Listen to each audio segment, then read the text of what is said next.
आप सभी का दीक्षांत आईएएस के ऑनलाइन प्लेटफॉर्म पर एनसीईआरटी के इस विशेष सत्र में मैं शंकर झा आप सभी का स्वागत करता हूं। आज हम लोग जलवायु विज्ञान का जो दूसरा टॉपिक है उस पर चर्चा करेंगे। जो टॉपिक है सूर्यातप और तापमान। तो उस टॉपिक का हम लोग पहले एक फ्रेमवर्क बना लेते हैं और उसके बाद उस पर चर्चा की शुरुआत करेंगे। तो जो टॉपिक हो जाएगा आज का वो कौन सा टॉपिक हो जाएगा, इस टॉपिक को हम लोग कहेंगे सोलर इंसुलेशन एंड टेम्परेचर। सूर्यातप या सूर्यातप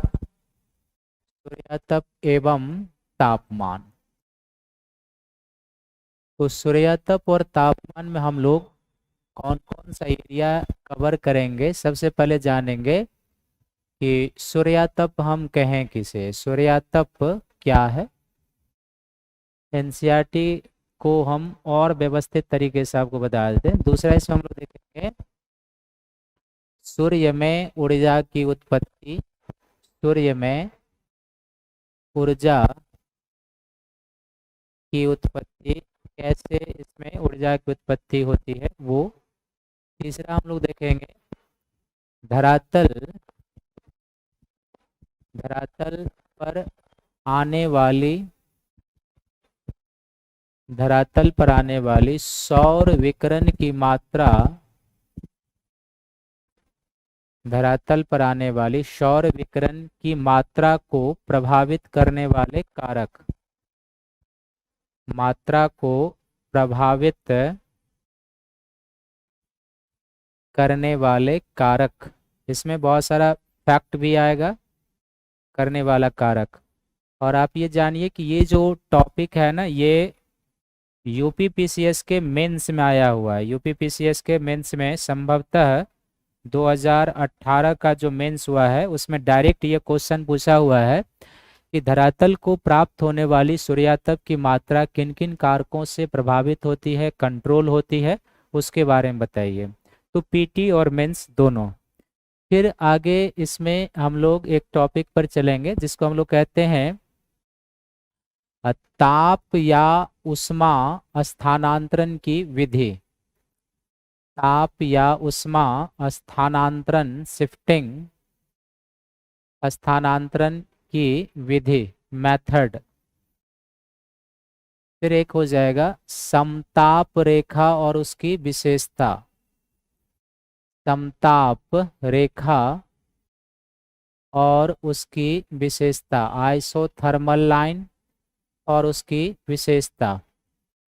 और फिर इसमें मोस्ट इम्पोर्टेंट टॉपिक पृथ्वी का उष्मा बजट, पृथ्वी की उष्मा budget, heat budget of the earth. ये भी मेंस के लिए बहुत ही उपयोगी है। तो इतने सेक्शन को इसमें हम लोग कवर करेंगे। सबसे पहले जानेंगे कि सूर्यातप क्या है। दूसरा हम लोग सूर्य में ऊर्जा की उत्पत्ति किस प्रोसेस से होती है।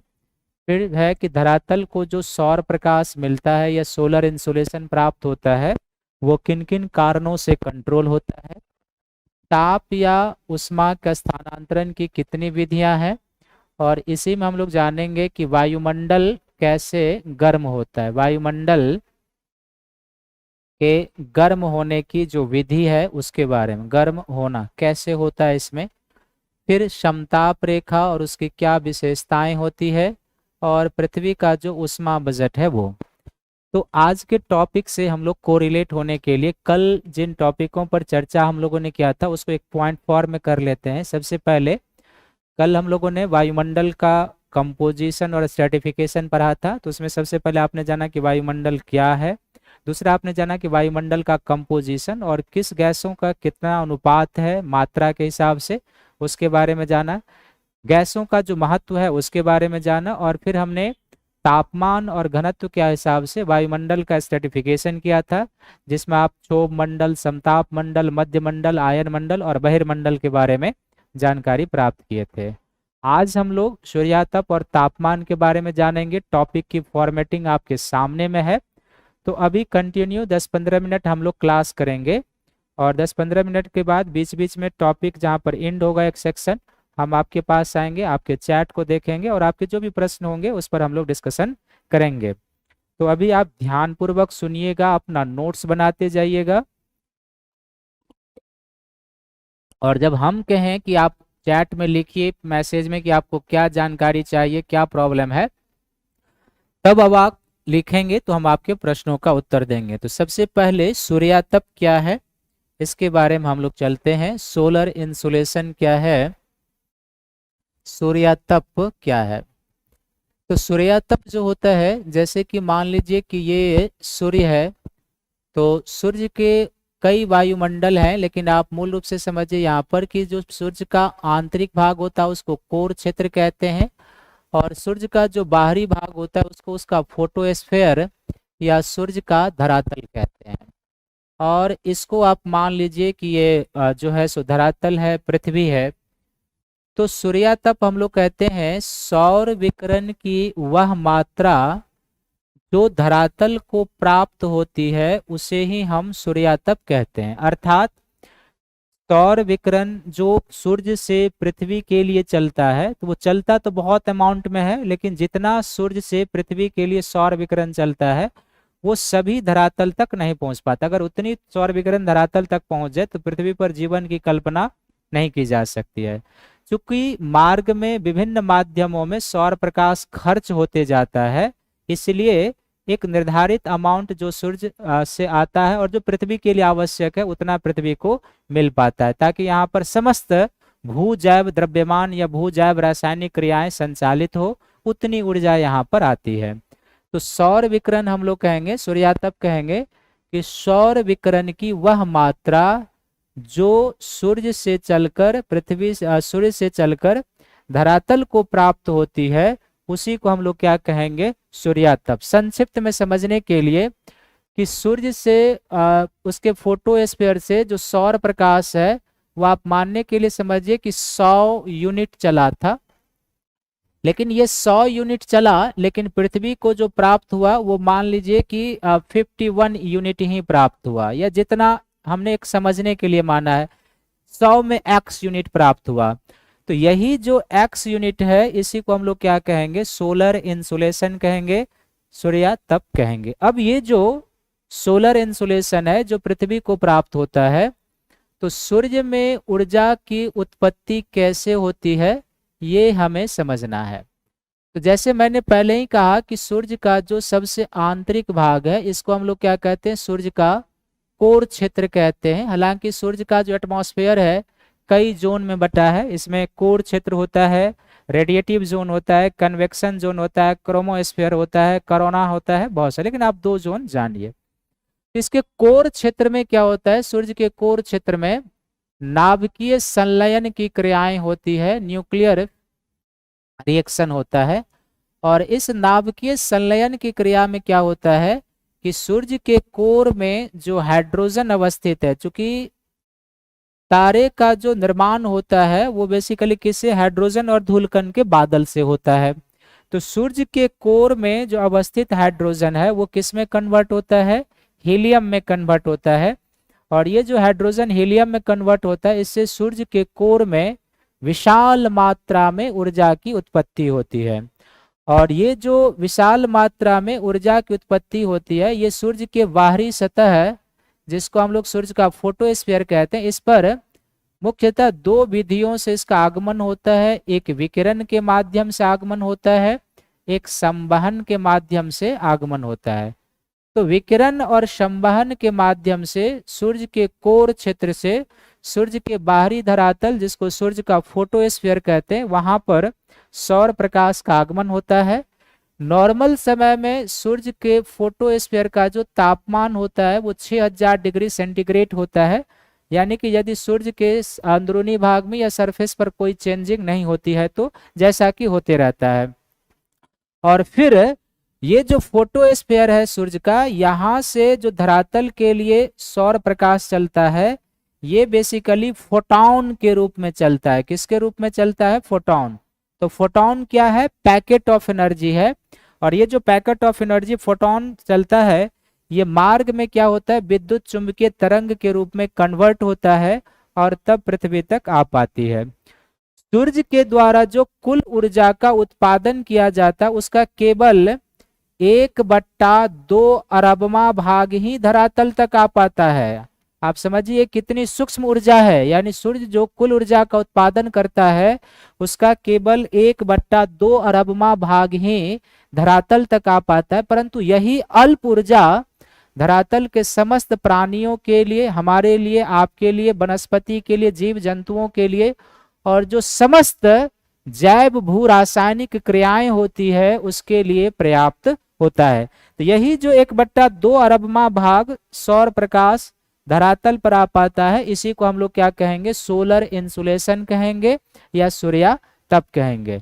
तो फिर से एक बार समझिए कि सौर प्रकाश की वह मात्रा जो सूर्य के बाहरी धरातल फोटोस्फीयर से चलकर पृथ्वी के धरातल यानी धरातल को पृथ्वी को प्राप्त होता है, वो ऊर्जा क्या है, सूर्यातप है। सूर्य में ऊर्जा की जो उत्पत्ति होती है उसके कोर क्षेत्र में एक्चुअली जब हाइड्रोजन और धूलकण के बादल आपस में जुड़ने लगते हैं तो घनत्व और दबाव बढ़ने से ताप की उत्पत्ति होती है। उस ताप के प्रभाव से नाभिकीय संलयन की क्रियाएं होती है, जिसमें हाइड्रोजन का नाभिक हीलियम में बदलता है और फिर सूर्य के कोर में विशाल मात्रा में ऊर्जा की उत्पत्ति होती है। ये ऊर्जा सूर्य के कोर क्षेत्र से सूर्य के बाहरी भाग, जिसको फोटोस्फीयर उसका धरातल कहते हैं, उस पर विकिरण और संवहन के माध्यम से आता है, और फिर फोटोस्फीयर से जो सौर विकिरण है वो फोटॉन के रूप में चलता है। फोटॉन बेसिकली क्या है, बंच ऑफ एनर्जी है, पैकेट ऑफ एनर्जी है, और यही फोटॉन जब मार्ग में चलता है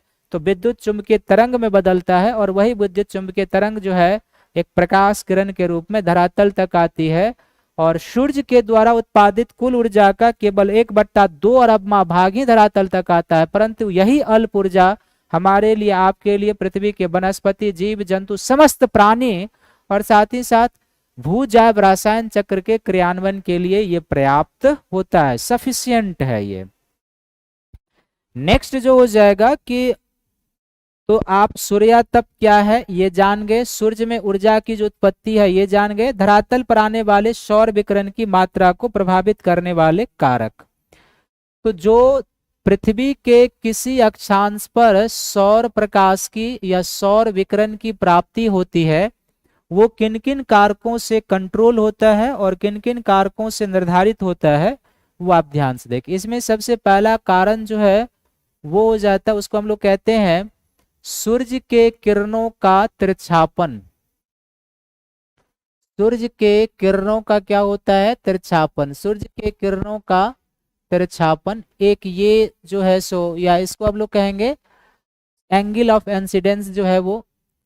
दूसरा इसका जो होता है वो होता है दिन की अवधि, दिन की अवधि जो ड्यूरेशन ऑफ डे है उसका फर्क होता है।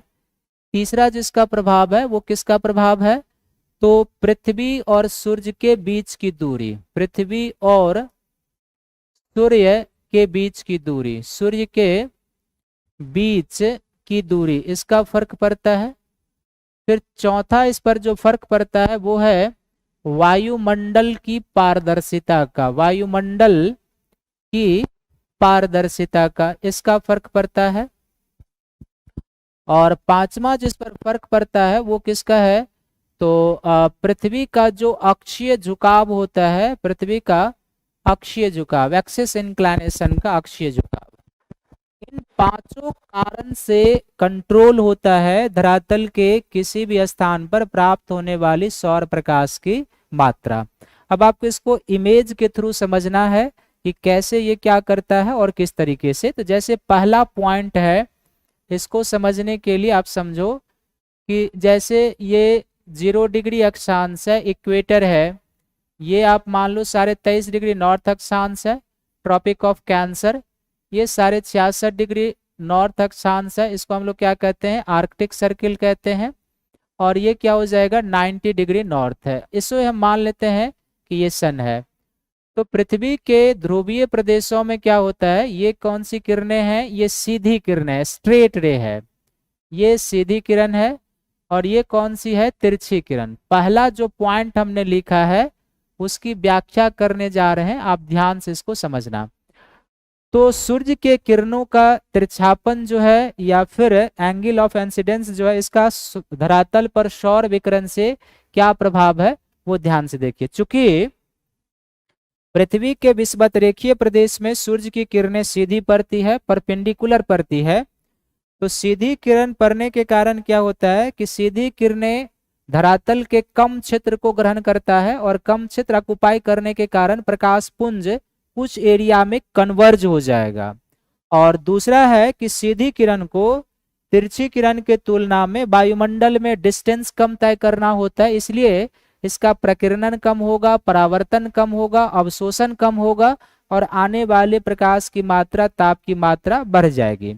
जबकि जो तिरछी किरणें होती है ये धरातल के वाइडर एरिया को कवर करता है, तो बड़े एरिया को कवर करेगा तो प्रकाश पुंज क्या होगा, बट जाएगा, फैल जाएगा।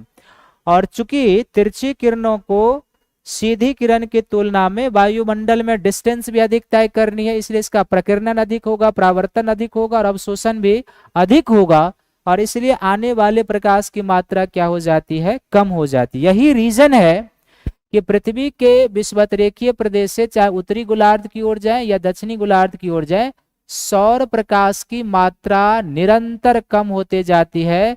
पृथ्वी के विषुवत रेखीय क्षेत्रों में सौर प्रकाश सबसे अधिक और ध्रुवीय क्षेत्रों में सौर प्रकाश सबसे कम है, बिल्कुल कम है। तो पहला। दूसरा है दिन की अवधि।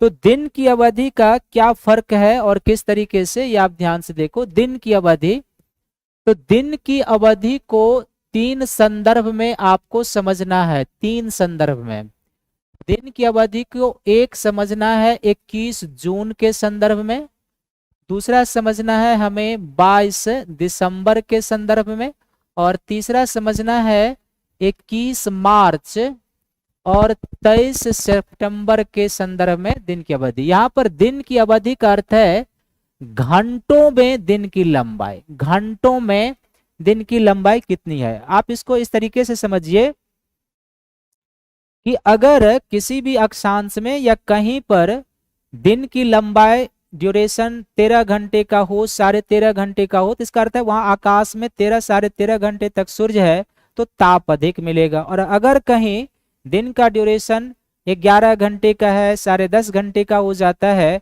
तो वहां पर 1 घंटे के लिए सौर प्रकाश कम है, 1.5 घंटे के लिए कम है। तो ये जो ड्यूरेशन का फर्क होता है ये भी धरातल पर किसी भी स्थान के ऊपर प्राप्त होने वाले सौर प्रकाश की मात्रा को प्रभावित करेगा। तो इसमें 21 जून को सूर्य कहां पर होता है, 21 जून को सूर्य डायरेक्टली फॉल करता है कर्क रेखा के ऊपर, और इसको हम लोग क्या कहते हैं, कर्क संक्रांति भी कहते हैं। क्या कहते हैं इसको, कर्क संक्रांति। और कर्क संक्रांति को ही हम लोग ग्रीष्म आयनांत कहते हैं। क्या कहते हैं इसे, ग्रीष्म आयनांत। तो चूंकि 21 जून को सूर्य कर्क रेखा पर डायरेक्टली फॉल करता है, इसलिए उत्तरी गोलार्ध में दिन की लंबाई इस समय अधिक होती है, रात की लेंथ छोटी होती है। तो ठीक क्या होगा, दक्षिणी गोलार्ध में इसके अपोजिट। इसका अर्थ है दक्षिणी गोलार्ध में दिन की लंबाई छोटी होगी और रात की लंबाई अधिक होगी। तो दक्षिणी गोलार्ध में इस समय तापमान कम जाएगा और हमारे यहाँ तापमान अधिक। जबकि 22 दिसंबर को क्या होता है, इस पर सूर्य डायरेक्टली फॉल करता है मकर रेखा के ऊपर, और जब डायरेक्टली फॉल करता है मकर रेखा के ऊपर तो इसको हम लोग क्या कहते हैं, मकर संक्रांति कहते हैं। और मकर संक्रांति को ही हम लोग कहते हैं शीत आयनांत कहते हैं, या इसे विंटर सोलेस्टिक भी कहते हैं। तो 22 दिसंबर को क्या होता है कि जब सूर्य डायरेक्टली मकर रेखा के ऊपर फॉल करता है तो फिर दक्षिणी गोलार्ध में वह दिन सबसे बड़ा होता है। उस समय दिन की लंबाई दक्षिणी गोलार्ध में अधिक, रातें छोटी होती है। तो ठीक इसका अपोजिट होगा उत्तरी गोलार्ध में, यानी उत्तरी गोलार्ध में दिन की लंबाई कम और रातें बड़ी। आप देखते हैं कि अपने यहाँ दिसंबर महीने में रात काफी 13 घंटे 13.5 घंटे की, जबकि दिन जो है 10 10.5 घंटे 11 घंटे का आ जाता है। तो ये जो दिन का ड्यूरेशन होता है कम और अधिक, इससे सोलर इंसुलेशन पर फर्क पड़ता है और ये ध्यान में रखना है। जबकि 21 मार्च और 23 सितंबर को सूर्य जो है डायरेक्टली कहां पर फॉल करता है, विषुवत रेखा के ऊपर परपेंडिकुलर होता है। ये कहां पर, विषुवत रेखा पर। और विषुवत रेखा के ऊपर जब परपेंडिकुलर होते हैं तो इसको हम लोग कहते हैं विषुव की स्थिति कहते हैं, विषुव वर्नल इक्विनोक्स कहते हैं। विषुव में 2 है, इसमें जो 21 मार्च का तिथि है 21 मार्च को जो होता है वो क्या होता है, उत्तरी गोलार्ध में वसंत विषुव होता है। 21 मार्च को वसंत विषुव। और जो 23 सितंबर है, 23 सितंबर को क्या होता है, शरद विषुव होता है। तो चूंकि इस दोनों ही तिथि को सूर्य विषुवत रेखा के ऊपर लंबत होता है, इसलिए दिन और रात की लंबाई जो होगी वो बराबर बराबर होगी, यानी 12 घंटे का दिन 12 घंटे की रात इस तिथि को उत्तरी गोलार्ध में भी और दक्षिणी गोलार्ध में भी। तो इस समय इस तारीख को दोनों गोलार्ध में सोलर इंसुलेशन का जो डिस्ट्रीब्यूशन होगा वो इक्वल होगा। तो दिन की अवधि को आपको इसी 3 पॉइंट में समझना है, 21 जून, 22 दिसंबर, 21 मार्च, 23 सितंबर, और क्या क्या फंक्शन हो रहा है और किस तरीके से हो रहा है, ये आपको ध्यान में रखना है। नेक्स्ट जो पॉइंट है वो क्या है कि पृथ्वी और सूर्य के बीच की दूरी।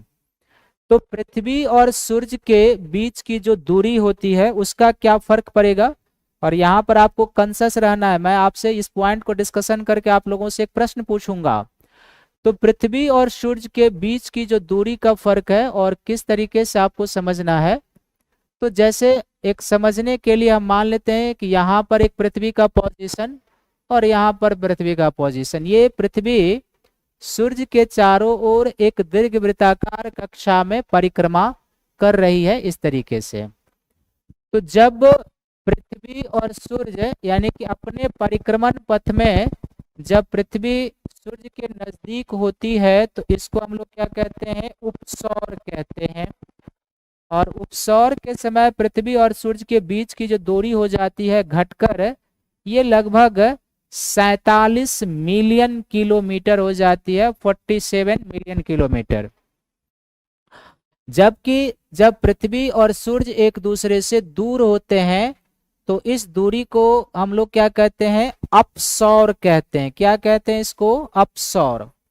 और अपसौर की स्थिति में पृथ्वी और सूर्य के बीच की दूरी जब सबसे अधिकतम दूरी पर होते हैं तो 52 मिलियन किलोमीटर हो जाता है। 52 या 147 मिलियन किलोमीटर और 152 मिलियन किलोमीटर। और उपसौर की जो स्थिति होती है ये कितने तारीख को होती है, तो ये होता है 4 जुलाई को। और फिर जो उपसौर की स्थिति होती है ये कितने तारीख को होती है, 3 जनवरी को होती है। वैसे पृथ्वी और सूर्य के बीच की जो औसत दूरी है वो 149 मिलियन किलोमीटर है, 149 मिलियन किलोमीटर। जो पृथ्वी और सूर्य के बीच की निकटतम दूरी है वो 147 मिलियन किलोमीटर है। और जब पृथ्वी और सूर्य एक दूसरे से दूरतम होते हैं तो यह दूरी बढ़कर हो जाती है 152 मिलियन किलोमीटर। जब पृथ्वी अपने परिक्रमण पथ में सूर्य के सबसे नजदीक चली जाती है तो उसको उपसौर कहते हैं, जो 3 जनवरी को होता है। और इस समय पृथ्वी और सूर्य के बीच की दूरी 147 मिलियन किलोमीटर। जब पृथ्वी अपने परिक्रमण पथ में सूर्य के सबसे दूर है तो वो अपसौर है।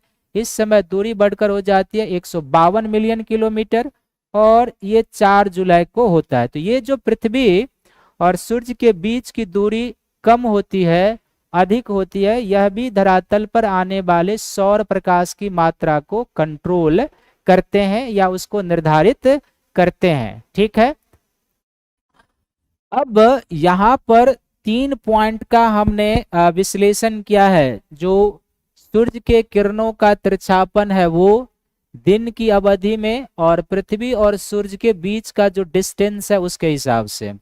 इससे पहले आप जान चुके थे कि सूर्य में ऊर्जा का उत्पादन कैसे होता है और हम सूर्यातप किसे कहेंगे। अब हम धरातल पर आने वाली सौर विकिरण की मात्रा को प्रभावित करने वाला जो चौथा पॉइंट है वायुमंडल की पारदर्शिता, इस पर जाएं। उससे पहले आपके पास अगर कोई प्रश्न है इससे संबंधित जिस पर हमने चर्चा किया है तो आप पूछ लें एक बार, नहीं तो अब मुझे एक प्रश्न पूछने की अनुमति होनी चाहिए, पूछता हूं मैं।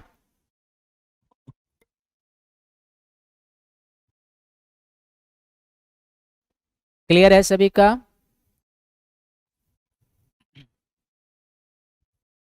क्लियर है सभी का? एक प्रश्न पूछूं मैं।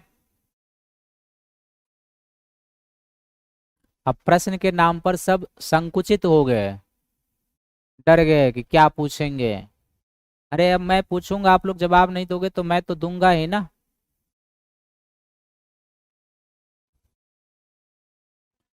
तो प्रश्न ये है, इसको आप ध्यान से सुनेंगे। प्रश्न ये है कि नॉर्मल कंडीशन, नॉर्मल सिद्धांत, प्रश्न को ध्यान से सुनेंगे। नॉर्मल कंडीशन ये कहता है कि जब दो वस्तु एक दूसरे के नजदीक हो तो ताप अधिक मिलेगा, और जब दो वस्तु एक दूसरे से दूर हो तो फिर क्या होगा, ताप कम आएगा। अब प्रश्न ये है कि जब 3 जनवरी को उपसौर है, पृथ्वी और सूर्य एक दूसरे से नजदीक हैं, तो ऐसी स्थिति में उत्तरी गोलार्ध में होनी चाहिए गर्मी, क्योंकि 3 जनवरी को पृथ्वी और सूर्य एक दूसरे से नजदीक हैं, तो गर्मी होनी चाहिए। लेकिन क्या पड़ती है 3 जनवरी को, बिल्कुल कड़ाके की ठंडी। तो इसका क्या कारण है ये आप लोगों को बताना है। और दूसरा, ठीक इसी तरीके से 4 जुलाई को जब पृथ्वी और सूर्य एक दूसरे से दूर हैं, तो सामान्य प्रिंसिपल के हिसाब से ये ठंड का ऋतु होना चाहिए, लेकिन 4 जुलाई को भीषण गर्मी पड़ती है उत्तरी गोलार्ध में और हमारे यहाँ। इसका क्या कारण है ये बताइए। एक का बता देंगे तो दूसरा वैसे ही निकल जाएगा। बताओ जी अब इसका उत्तर। मैं भी वही प्रश्न पूछा हूं तो तुम्हारा प्रश्न का उत्तर क्यों दूं मैं।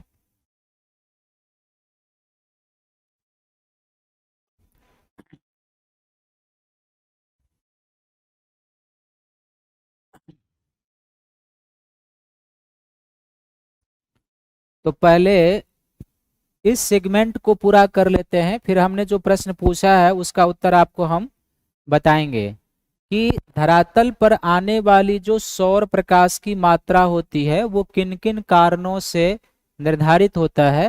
तो उसमें हमने 3 पॉइंट डिस्कशन कर दिए हैं। एक सूर्य के किरण का, दूसरा दिन की अवधि का, पृथ्वी और सूर्य के बीच की दूरी का। 2 पॉइंट बचा हुआ है, एक वायुमंडल की पारदर्शिता का और पृथ्वी के अक्षीय झुकाव का।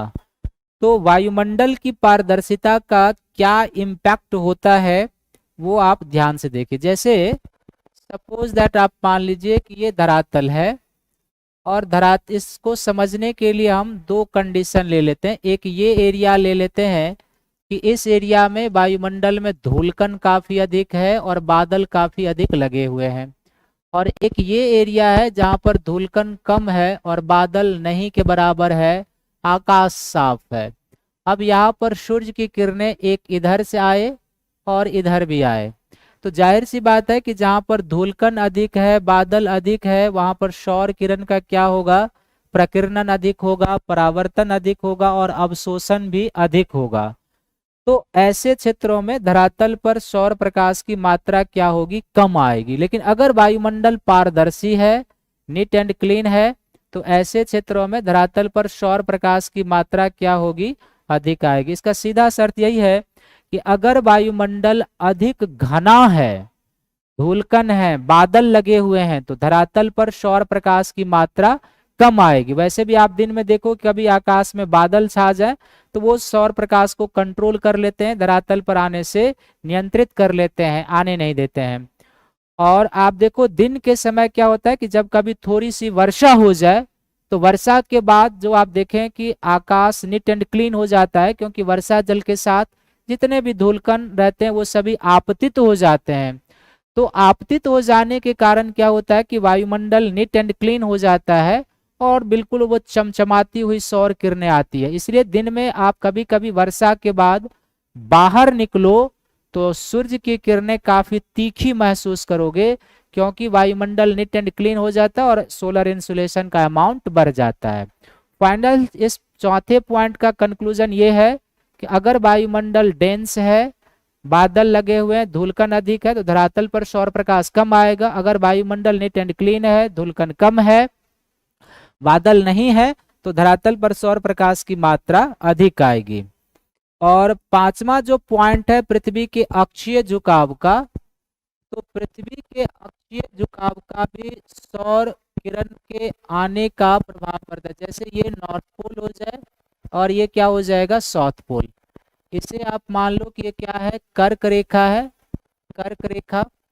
और इसे क्या हम मान लें, जैसा कि ये मकर रेखा है, मकर रेखा, और ये क्या हो जाएगा 0 डिग्री। अगर अब ये सूर्य है और अर्थ इस पोजीशन में है, तो जाहिर सी बात है कि अगर इस तरीके से आएगी तो ये यहाँ तक के एरिया को प्रकाशित करेगा। यानी कि अगर हम यहाँ पर ये डॉटेड डॉटेड लाइन ले लें, तो इस कंडीशन में सौर प्रकाश यहाँ तक आएगा, लेकिन ये एरिया प्रकाशित होगा, लेकिन ये एरिया जो है यहाँ पर कम प्रकाशित होगा, क्योंकि सूर्य की किरणें यहीं पर रुक जाएगी। तो ये एरिया यहाँ पर चला जाएगा इधर। तो इससे क्या होता है कि पृथ्वी का जो अक्षीय झुकाव है, ये धरातल पर सौर विकिरण की मात्रा को नियंत्रित करता है, और इससे ऋतुवत ताप में अंतर आता है। ग्रीष्म ऋतु में, शीत ऋतु में ताप में क्या होता है, अंतर आता है। ये तो अब ये 5 पॉइंट हैं, और यही यूपीएससी उत्तर प्रदेश लोक सेवा आयोग के मेंस में पूछा था 2018 के मेंस में। अगर आपके पास क्वेश्चन पेपर हो फर्स्ट पेपर का, तो आप उसमें देखना कि धरातल पर आने वाली सौर प्रकाश की मात्रा किन किन कारणों से नियंत्रित होता है। तो पहला आपको बताया सूर्य के किरणों का जो तिरछापन है वो, दूसरा आपको बताया जो दिन की अवधि है वो 3 संदर्भों में, तीसरा आपको बताया पृथ्वी और सूर्य के बीच की जो दूरी है वो, चौथा आपको बताया कि जो वायुमंडल की पारदर्शिता होती है वो, और पांचवा जो पृथ्वी का अक्षीय झुकाव है ये कैसे कंट्रोल करता है, नियंत्रित करता है वो। अब जो हमने आपको प्रश्न पूछा था उसका उत्तर आप जान लीजिए। तो उसको जानने के लिए आपको क्या करना होगा, एक डायग्राम बनाना होगा। आप लोग भी मेरे साथ बनाते जाएंगे, तभी आप उसको समझ पाओगे, वरना समझना कठिन हो जाएगा। ये पृथ्वी का अक्ष है, ये नॉर्थ पोल, और ये क्या हो जाएगा, साउथ पोल। ये 0 डिग्री अक्षांश है, ये 23.5 डिग्री नॉर्थ अक्षांश है कर्क रेखा, और ये 23.5 डिग्री साउथ अक्षांश है मकर रेखा। और एक पृथ्वी हम यहाँ भी ले लेते हैं, ये पृथ्वी का अक्षीय झुकाव, ये घूर्णन, ये नॉर्थ पोल, ये साउथ पोल। यहाँ पर भी हम ले लेते हैं कि ये 0 डिग्री अक्षांश है, तो ये उत्तरी गोलार्ध में कौन सा हो जाएगा, 23.5 डिग्री नॉर्थ, और ये दक्षिणी गोलार्ध में क्या हो जाएगा, 23.5 डिग्री साउथ। अब इसमें 2 डायग्राम और बनते हैं पृथ्वी के, लेकिन चूंकि हमारा काम इसी 2 डायग्राम से निकल जाएगा, इसीलिए हम इतने ही बना के आपको बता देते। अब ये जो सूर्य के परितः पृथ्वी का परिक्रमण है, अब देखो दिसंबर में और जुलाई का जो फंक्शन होता है वो किस तरीके से होता है, आप ध्यान से देखो कि अभी आपने देखा है कि 21 जून को सूर्य कहाँ पर होता है, डायरेक्टली फॉल करता है मकर रेखा, कर्क रेखा के ऊपर। 21 जून की ये स्थिति है।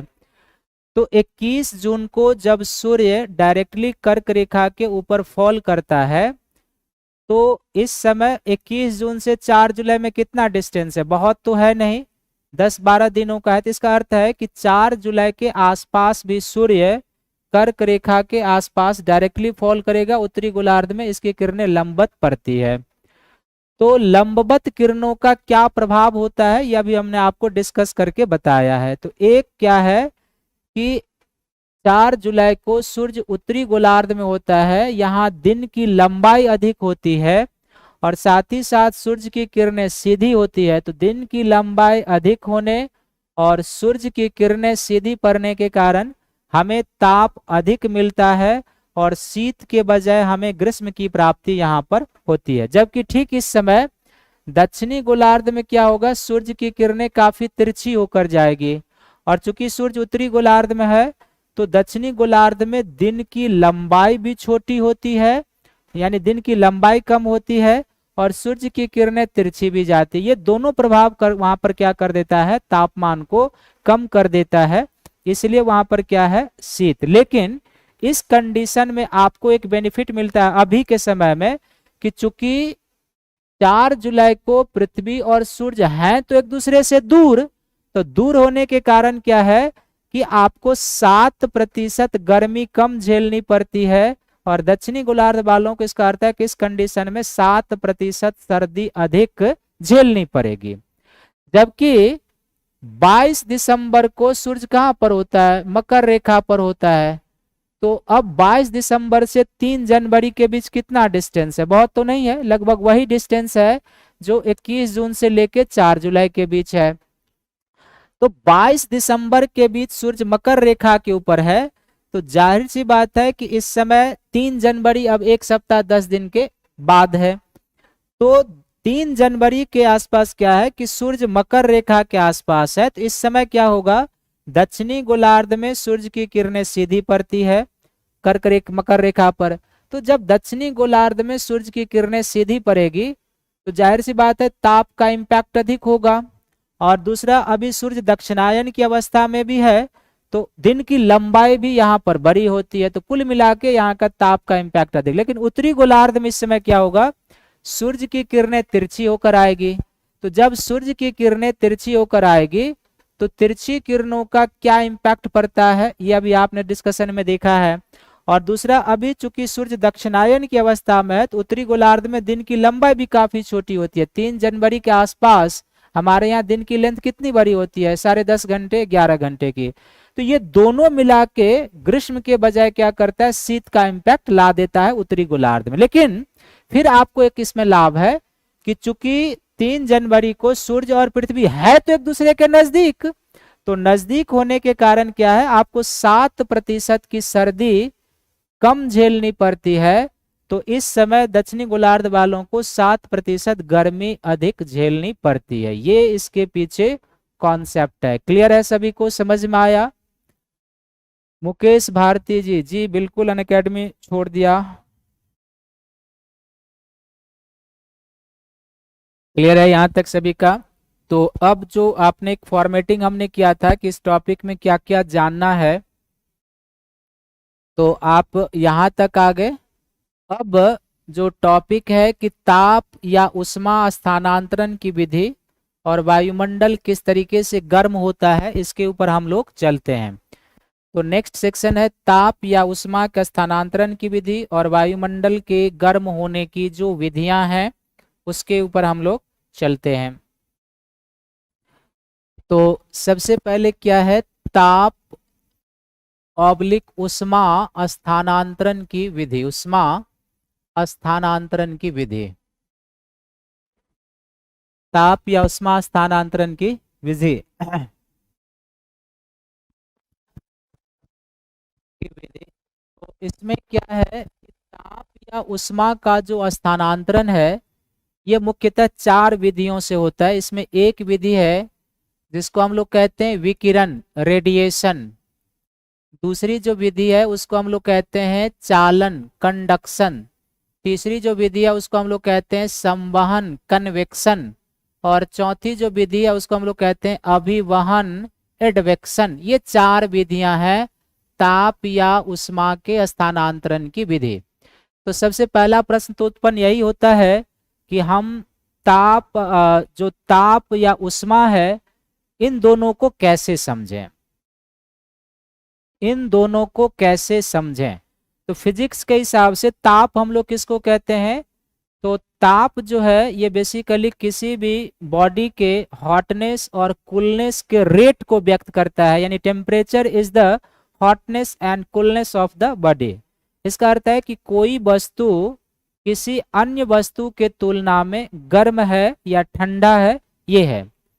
दूसरा इसमें यह है कि तापमान जो होता है ये मेजरेबल होता है, जिसे हम सेल्सियस, रियूमर, फ़ारेनहाइट, केल्विन कई पैमानों पर माप सकते हैं। फिर चौथा क्या है कि जब आप ताप की बात करते हैं और 2 असमान ताप वाली वस्तु को आप एक दूसरे के संपर्क में लाते हैं तो ताप जो है गर्म वस्तु से ठंडे वस्तु की ओर ट्रांसफर होता है।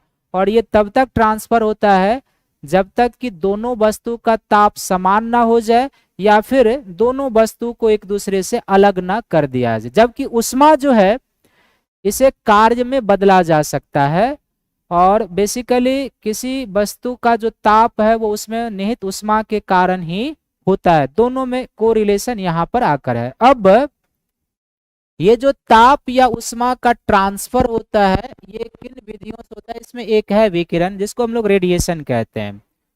तो विकिरण में ताप या उष्मा का जो ट्रांसफर होता है वो एक तरीके से पदार्थ के या विकिरण तरंगों के माध्यम से होता है, ठीक है। और विकिरण तरंगों के माध्यम से होता है, इसका अर्थ है कि विकिरण में ताप या उष्मा के ट्रांसफर के लिए कोई माध्यम की आवश्यकता नहीं होती है, माध्यम की आवश्यकता नहीं। अर्थात विकिरण एक ऐसा माध्यम है जिसमें ताप या उष्मा का ट्रांसफर शून्य से भी हो सकता है। किससे हो सकता है? शून्य से भी हो सकता है।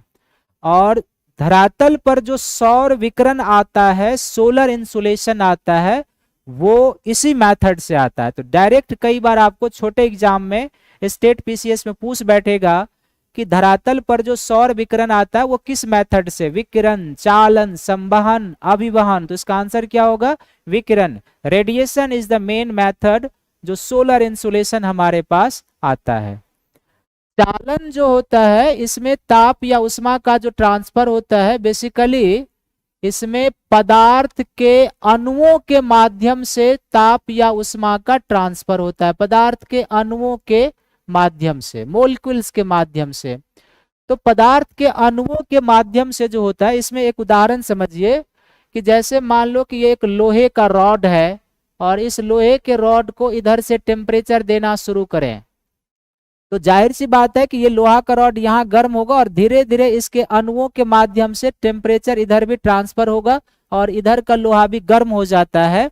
और फिर यहाँ पर जब आप कभी पकड़ते हो तो आपको गर्म महसूस होता है। इसका एक दैनिक जीवन में आप उदाहरण ले लो, आप इसका दैनिक जीवन में उदाहरण ले लो कि जब आप खाना बनाते हो बैचलर लैब में या कभी घरों में, तो खाना में सब्जी बनाते हुए जब कभी आपका जो वो सब्जी चलाने वाला होता है, क्या कहते हैं, सभी जगह उसको अलग अलग कहते हैं, कभी वो कढ़ाई में छूट जाता है और 2-4 मिनट के बाद आप उसको पकड़ने के लिए जाओ तो अचानक आप हीट महसूस करते हैं और आप पक जाते हैं। ऐसा क्यों होता है? क्योंकि वो कढ़ाई के संपर्क में था, कढ़ाई से ट्रांसफर एनर्जी हुआ इसमें और वो धीरे धीरे उसके ऊपर ट्रांसफर होकर ऊपरी भाग को भी गर्म कर दिया। विच मीन्स कंडक्शन एक ऐसी विधि है जिसमें ठोस में ताप या उष्मा का ट्रांसफर होगा।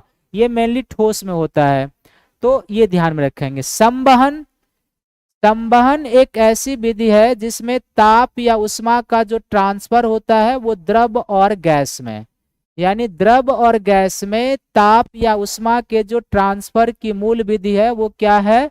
संवहन है। संवहन में क्या होता है वो ध्यान से देखो।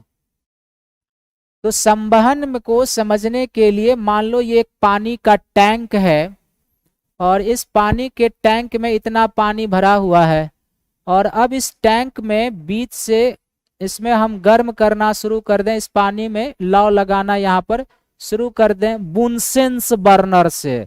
9वां 10वां में यदि प्रयोगशाला में काम किया होगा तो उसका बुनसेंस बर्नर का नाम आता था। अब गर्म कर दें, तो अब सबसे पहले क्या होगा कि ये जो पानी टैंक है, इस लौ के संपर्क का जो पानी होगा वो सबसे पहले गर्म होगा।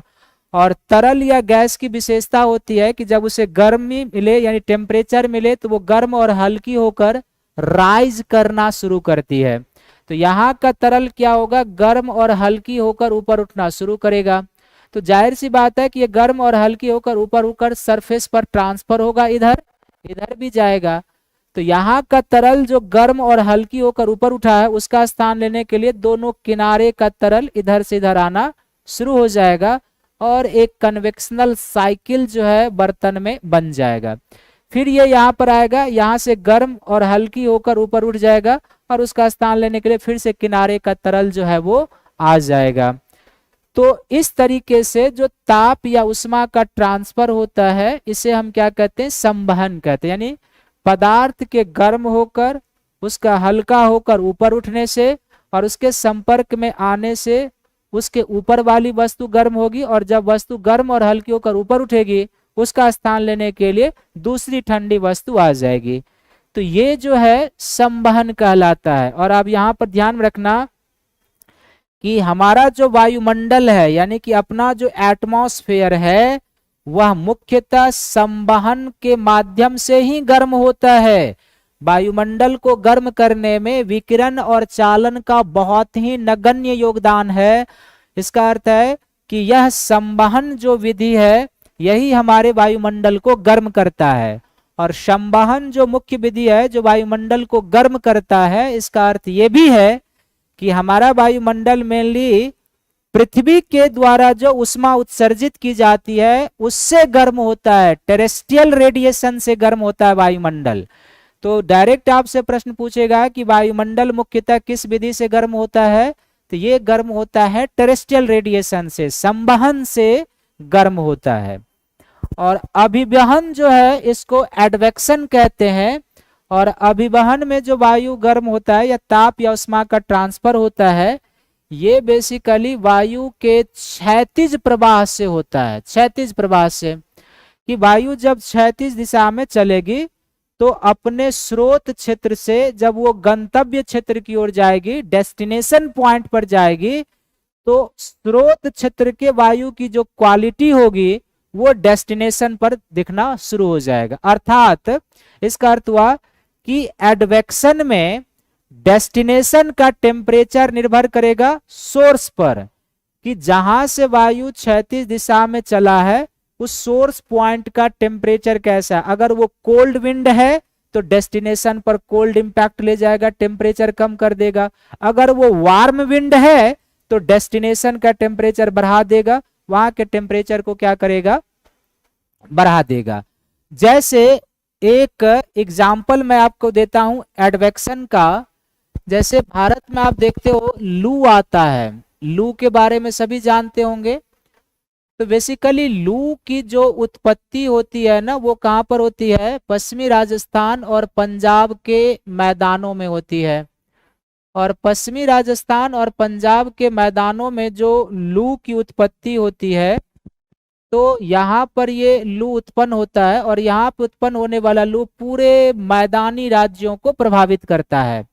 और जैसे जैसे ये पंजाब, राजस्थान से हरियाणा, फिर एनसीआर, दिल्ली आए, यूपी आए, बिहार आए, बंगाल आए, पूरे क्षेत्र के टेम्परेचर को इंक्रीज करते जाते हैं।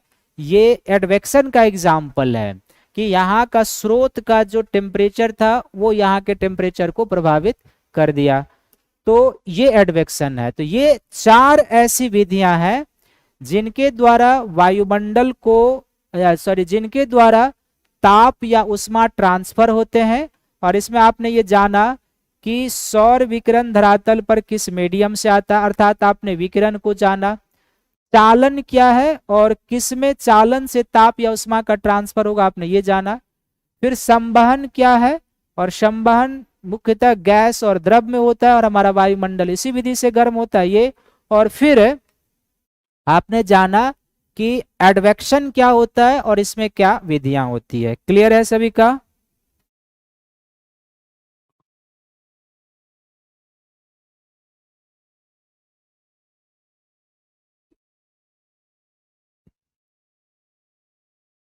क्लियर है? अब इसमें एक टॉपिक है जो हमने फॉर्मेटिंग किया था, उसमें है कि समताप रेखा और उसकी विशेषता, आइसोथर्मल लाइन और उसकी क्या विशेषताएं होती है वो। तो समताप रेखा, समताप रेखा एवं उसकी विशेषता।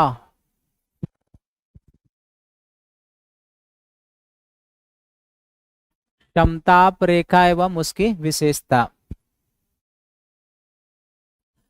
तो समताप रेखा क्या है और क्या इसकी विशेषता होती है, आप ध्यान से देखो। समताप रेखा आइसोथर्मल लाइन जो है, ये पहली आप जाने कि ये वास्तविक रेखा ना होकर एक प्रकार की काल्पनिक रेखा होती है, इमेजिनरी लाइन होती है, ठीक है। और कैसी काल्पनिक रेखा होती है, तो समताप रेखा एक ऐसी काल्पनिक रेखा है जो धरातल या समुद्र तल के ऊपर समान ताप वाले स्थानों को मिलाने वाली जो काल्पनिक रेखा होती है उसे हम समताप रेखा कहते हैं। समझने के लिए मैं आपको एग्जांपल देता हूं। जैसे समझ लो कि दिल्ली में मुखर्जी नगर है, M4 मुखर्जी नगर। फिर यहाँ पर आप समझ लो कि ये विश्वविद्यालय है दिल्ली का। और ये दिल्ली का रेलवे स्टेशन है। अगर मुखर्जी नगर के पास भी टेम्परेचर 20 डिग्री सेंटीग्रेड है, विश्वविद्यालय के पास भी टेम्परेचर 20 डिग्री सेंटीग्रेड है, और फिर रेलवे स्टेशन के पास भी टेम्परेचर 20 डिग्री सेंटीग्रेड है, तो इन तीनों स्थानों को मिलाने वाली ये जो काल्पनिक रेखा होगी, इसी काल्पनिक रेखा को हम लोग क्या कहेंगे, समताप रेखा कहेंगे या आइसोथर्मल लाइन कहते हैं। तो ये काल्पनिक रेखा होती है इस तरीके की। दूसरी चीजें क्या है समताप रेखा में, कि समताप रेखाएं जो होती है ये अक्षांश रेखाओं के समानांतर होते हैं, पैरेलल टू लैटिट्यूड होते हैं। अक्षांश रेखा के क्या होते हैं, समताप रेखा अक्षांश रेखाओं के समानांतर होते हैं। तीसरा, धरातल पर या भूमंडल पर हम इसे क्षैतिज ताप वितरण को दर्शाने के लिए प्रदर्शित करते हैं, क्षैतिज ताप वितरण को दिखाने के लिए, यानी कि समताप रेखाओं का प्रयोग धरातल या भूमंडल पर क्षैतिज ताप वितरण को दिखाने के लिए करते हैं, क्षैतिज ताप वितरण को दिखाने के लिए। तीसरा, चौथी इसकी विशेषता होती है कि उत्तरी गोलार्ध में समताप रेखाएं एक दूसरे के क्लोजर हैं और इनमें जिगजैग भी काफी अधिक है। उत्तरी गोलार्ध में समताप रेखाएं एक दूसरे के क्लोज और जिगजैग, जैसे आप एनसीईआरटी का पुस्तक निकाल के देखना, उसमें ये इमेज दिया होगा। जबकि दक्षिणी गोलार्ध में समताप रेखाएं एक दूसरे से दूर और प्रायः सीधे हैं। तो इसका कारण क्या है कि चूंकि उत्तरी गोलार्ध में जलीय क्षेत्र की कमी है और लैंड के क्षेत्र की अधिकता, स्थलीय क्षेत्र की अधिकता है, तो उत्तरी गोलार्ध में जलीय क्षेत्र की कमी और स्थलीय क्षेत्र की अधिकता के कारण तापीय विसंगति अधिक होती है, और तापीय विसंगति अधिक होने के कारण समताप रेखाएं काफी टेढ़े मेढ़े होते हैं, जिगजैग होते हैं, एक दूसरे के क्लोजर हैं। जबकि दक्षिणी गोलार्ध में जलीय क्षेत्र की अधिकता है, स्थलीय क्षेत्र की कमी है, तो तापीय विसंगति कम होती है, और तापीय विसंगति कम होने के कारण यहाँ पर समताप रेखाएं प्रायः स्ट्रेट और एक दूसरे से दूर भी होते हैं। ये चौथा। और पांचवा पॉइंट जो समताप रेखाओं के बारे में याद रखना है वो ये है कि जब समताप रेखाएं सागर से स्थल पर प्रवेश करते हैं, इनमें अचानक क्या आता है, कर्व आ जाता है, मोड़ आ जाता है। और ये इनमें अचानक कर्व और मोड़ क्यों आ जाएगा, तो इसका रीजन ये है कि चूंकि लैंड और सी का जो ट्रांजिशनल एरिया होता है, तो यहाँ टेम्परेचर सडन चेंज होगा। महासागर का टेम्परेचर अधिक है, सरफेस का अलग है, लैंड का टेम्परेचर अलग है, तो जैसे ही टेम्परेचर में वेरिएशन होगा इसमें कर्व आना शुरू होगा, क्योंकि समताप रेखा समान ताप वाली रेखा है। जबकि लैंड और सी के मिलन बिंदु पर टेम्परेचर वेरिएट करेगा, समताप रेखाओं में कर्व आना शुरू हो जाएगा। तो ये समताप रेखा और उनकी विशेषताएं होती है कि ये एक प्रकार की काल्पनिक रेखा है, जिन्हें हम धरातल या समुद्र तल के ऊपर मानते हैं कि ये समान ताप वाले स्थानों को मिलाते हैं। दूसरा क्या है कि ये अक्षांश रेखाओं को फॉलो करते हैं। तीसरा, भूमंडल पर, ग्लोब पर क्षैतिज ताप वितरण के लिए इसका प्रयोग किया जाता है, ठीक है। और फिर चौथा है, जो उत्तरी गोलार्ध में क्लोजर और जिगजैग होते हैं, क्यों, ये कॉन्सेप्ट याद रखना है। दक्षिणी गोलार्ध में स्ट्रेट एंड फार अवे क्यों होता है, ये याद रखना है। और कोस्टलाइन के पास क्यों इसमें कर्व आ जाता है, ये आपको ध्यान में रखना है। क्लियर है सभी का, कोई डाउट? तो ये पूछा जा सकता है एक प्रश्न के रूप में पीटी में कि समताप रेखा के बारे में नीचे दिए गए कथनों में क्या सही है क्या गलत है, वो चूज करने के लिए स्टेटमेंट आ सकता है। तो यहां तक क्लियर है सभी का? इसमें एक टेम्परेचर ग्रेडियंट फोर्स का भी कॉन्सेप्ट है, टेम्परेचर ग्रेडियंट फोर्स का। समताप रेखा से ही संबंधित है एक कॉन्सेप्ट, टेम्परेचर ग्रेडियंट फोर्स, वो आप आगे जान लेना। आज के क्लास से संबंधित यदि आपके पास कोई प्रश्न है, कोई डाउट है, तो आप कमेंट करें, आपके प्रश्नों का मैं उत्तर दूंगा यदि कोई डाउट है तो। नहीं तो सभी को थैंक यू है, धन्यवाद है, शुभ रात्रि है, सब खैर है।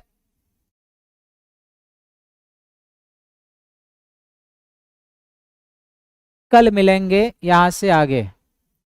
आज के लिए इतना ही।